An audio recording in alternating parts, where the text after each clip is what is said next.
Hello everybody, and welcome back to another episode with the XJW Kid. How's everybody doing today? Hope you're doing great. Hope you're doing well for yourself.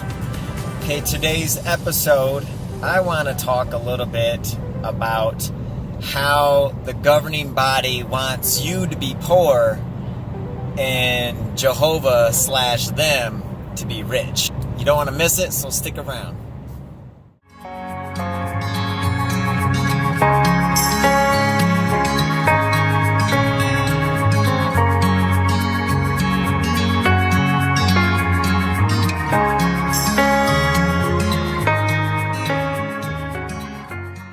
Okay, so I'm watching the John Cedars channel earlier today. You know how he's got all the coverage on the JW broadcasting and all the shows, you know, that they put out, that the governing body puts out, and it's just hilarious to me.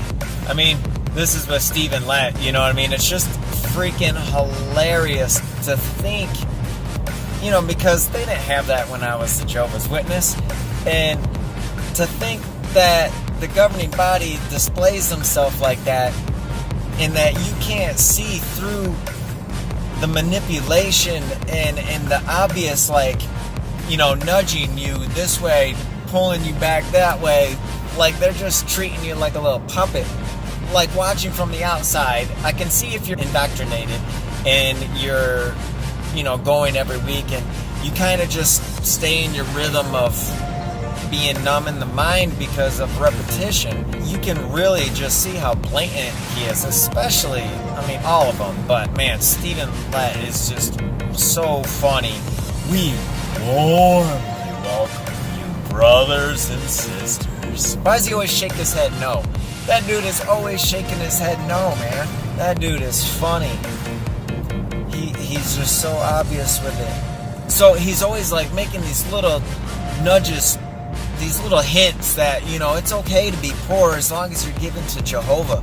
Like, oh yeah, your valuables, you know, dear, again with the no, brothers and sisters, we got more money going out than we have coming in. And why are you shaking your head? No, you're giving yourself away, man. That's body language, dude. That's body language. You're telling on yourself, you old fart, you old freaking fart knocker, douche, little big-eyed weirdo, googly-eyed douchebag.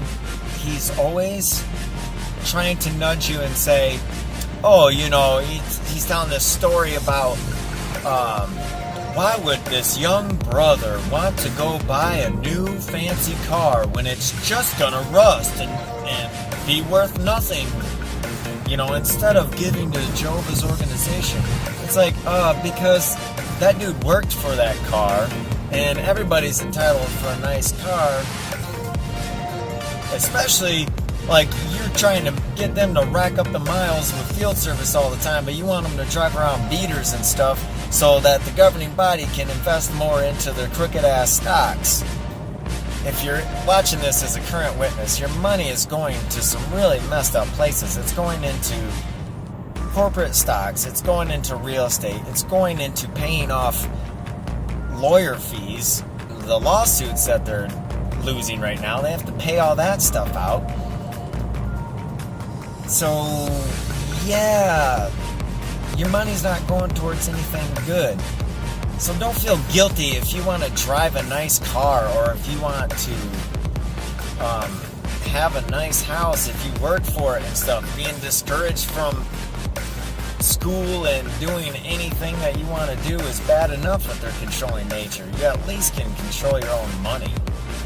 Which one was it? Which one of the governing bodies started out at JW broadcasting with talking about trust? And he's like, do you trust me? I hope so.